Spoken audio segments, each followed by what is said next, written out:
welcome back to For the Love of Literature with Matea Tomic. I'm your host, Matea Tomic. Today we're going to be talking about Oscar Wilde's 1890 novel, The Portrait of Dorian Gray, a classic in the history books as well as in Gothic literature as a whole. This book, when it was written, was incredibly controversial. Early reviews called it unclean, poisonous, and dealing in matters only fitted for the criminal investigation department. So when Oscar Wilde was actually arrested for gross indecency, the prosecution read aloud from the book to show the underlying homosexuality of it and used it to extensively put Oscar Wilde in jail, which he was eventually arrested for homosexual acts. But anyway, the book as a whole describes a young man, Dorian Gray, and his path to moral corruption after realizing that a portrait of himself takes the consequences of his actions as well as aging, leaving him immortal and effectively as handsome as he was the day it was painted. So in my own research of the book, one of the things that I came across is the underlying meaning of the book. And in it, essentially, Oscar Wilde meant the book to show that real art should take no part in molding the social or moral identities of human beings, nor should it. Art should be beautiful and appreciated by its observer, but to imply a further reaching influence would be a mistake. The story represents an allegory about morality, meant to critique rather than endorse obeying one's impulses as thoughtfully and dutifully as dictated by asceticism, which was the prevailing movement of the day. So we will get more into analysis of the book as well as the aesthetic movement. I have 4 wonderful guests with me today, all of whom are highly respected professionals in their fields who have all taken time out of their very busy schedule to come and talk with me. So let's get into it. I hope you guys enjoy. Our first guest is Mr. Connor Strybeck, a Columbia University professor with specializing in homoerotic subtext in Gothic literature. Connor, thank you so much for joining us today. Thank you so much for having me. Of course. So, my first question for you is, do you think Oscar Wilde projected himself into the character of Basil? Well, that's a wonderful question, and I've done a lot of research on this, and what I've hypothesized is that Basil is kind of a foil for Wilde at the time, because as famously we know that Wilde was put on trial for gross indecency. He was a convicted homosexual, so Basil is clearly the most homosexual character within the book, and he has a great praise for Dorian, considers him to be very beautiful, and with that, you can kind of read the book as you can see Basil as Dorian at the time, and it kind of even predicts Wilde's death, because Basil, of course, is murdered very gruesomely, and Wilde kind of withers away after he is convicted. So. Great, thank you so much. And what was life like for gay men during Wilde's time? Well, most people were Christian, and in the Bible it can be construed that being gay is a sin, and it was very difficult. They had to stay in the closet. They were unable to express their true feelings, and it was just very difficult. A lot of them could often marry, as Wilde had. He was married, but he was not able to really ever find happiness in that marriage, and he was had to go to trial, and he even sought elsewhere. Yes, he had other affairs with younger men, so a lot of times they resorted to that. So. Well, thank you so much, Connor. It's great getting your added insight. Always a pleasure. Of course.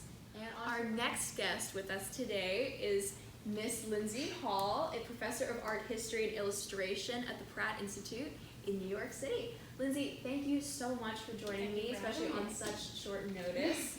So my question for you is, how do you think the aesthetic movement served Wilde's purpose of warning the reader about the danger of obeying one's impulses? Well, the purpose of the aesthetic movement was focusing on art just in the sense of its beauty with no moral meaning. And so what Dorian does is he kind of disregards his morals and forces the portrait to basically bear the blame.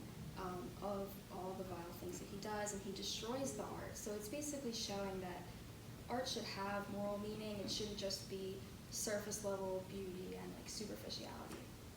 Great points. Very, very interesting. And my second question for you is, how does Dorian's connection to his portrait, obviously, how does that affect his look on life, especially once he starts to realize that he no longer ages or bears any physical consequence? Well, he becomes kind of disconnected from reality. The line between art and reality is blurred, and he kind of puts his own soul onto the portrait. So he's kind of living as though he himself is art. He doesn't have to face any consequences for anything because his purpose of existence is to just be beautiful. That's a really great insight, and it definitely makes a lot of sense. When he realizes that he's no longer aging, no longer bearing any ill consequence, he starts to, I think one thing that I realized is that he kind of lives that double life. Yeah. Right? He doesn't have to worry about living and bearing the ill consequences from society. He can live his double life and put on a great face in society, yet live his dark inner private life as well. Thank you so much, Lindsay. Your insights greatly appreciated, and you have a great rest of your day. You too. Thank you. So it just so happens that while I was here in New Haven, I ran into one of my great friends, Ms. Amina Aslam, who is here visiting all the way from Oxford, England, where she is head of English Literary Analysis at the university there. Amina, thank you so much for agreeing to be a part of the video. Thank you for having me. Of course. So my question for you is, what techniques does Wilde use to differentiate his writing from others at the time? Well, Wilde used many different techniques, some of them being epigrams, paradoxes, even his use of diction. It all allowed his writing to be more vivid and carry a sense of humor, which other authors can achieve as well. So my final question for you is, as we know, Lord Henry kind of serves as a catalyst for Dorian's journey down this dark and morally corrupt path. How does his particular brand of comic relief affect the telling of the story? Well, Lord Henry's specific use of epigrams allowed comedic relief to be present in the novel at all in the first place. And even though they criticized the morals of the Victorian era, this gave Wilde the opportunity to add humor in his proficient writing.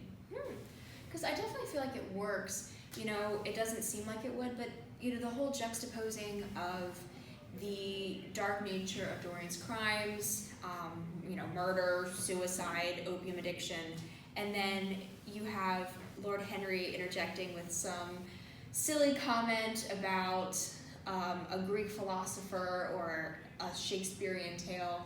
It really kind of helps you connect more with the story. You're not as alienated from, looking from the outside in, like, oh my god, this is really horrible and gross, I don't really want to take it into account. But then you have these kind of comments and you find yourself kind of chuckling along and kind of being pulled into what it makes it more real, don't you think? Yeah, with a balance.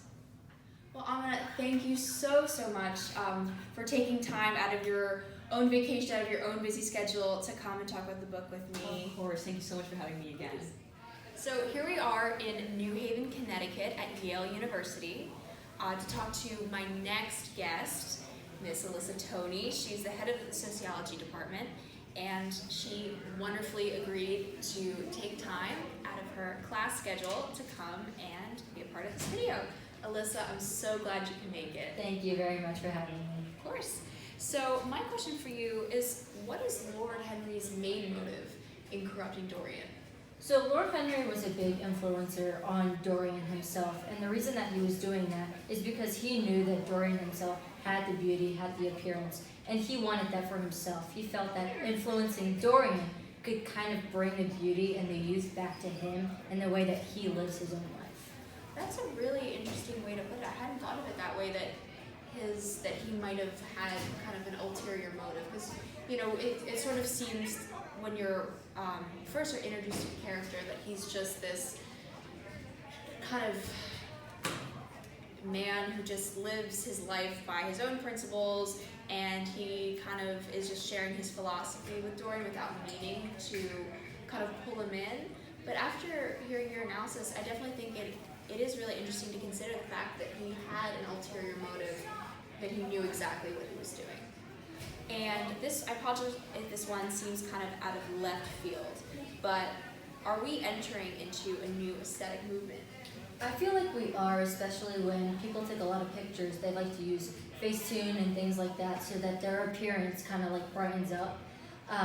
But definitely that we are getting to this point where appearance means everything, but if your inner beauty is decaying, then your appearance doesn't mean anything at all. But a lot of people focus on the appearance of others.